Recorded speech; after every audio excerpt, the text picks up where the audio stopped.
Hi, today I'm going to show you what to do with leftovers. So every time you're roasting veggies, any kind of platters, anything it is really, the question is always, well, how do I prep that the next day forward?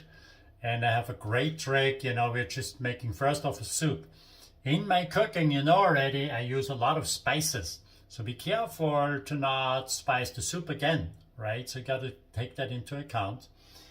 Use a light veggie stock. Okay, that's the best choice. Sometimes I just even start with water because I don't want it to be too spicy, right? So then I can spice it up later again, right? If I know my veggies are super strong, they're really potent, then I just use water, okay? How much water? Maybe half an inch or so above the veggies. Bring it to a boil. If I have harder veggies, a lot of skin, then I cook it longer, right? So cook it 15-20 minutes. But there's nothing else to it.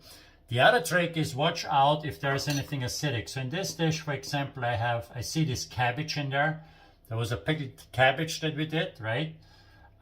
There's not very much in there, so I'm okay if a little bit is in there, but I know I have to cook the cabbage another 10 minutes or so, okay? So if there was a lot of cabbage in there, we'll take it out, okay? So in this case, look, this is so easy, right? So I just put it in a pot. Bam. There's onion in there, there's sunflower seeds, all of this just goes in, and then just cook it.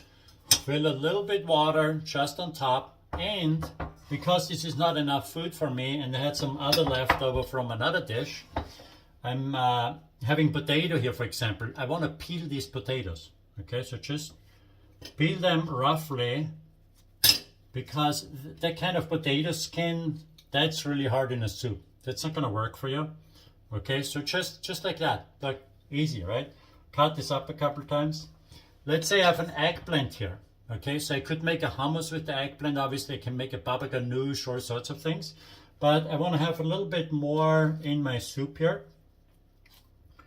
And because I roasted this eggplant skin, this is not really going to puree so well. So I'm just taking off a little bit skin. You don't have to lose everything. The skin is really healthy, but just take off a little bit, and I put it right in there. Cut it one time, boom. So very easy. Use a good blender to puree that so it's really nice and smooth. And then just add your favorite protein to this dish. Good luck. Cheers.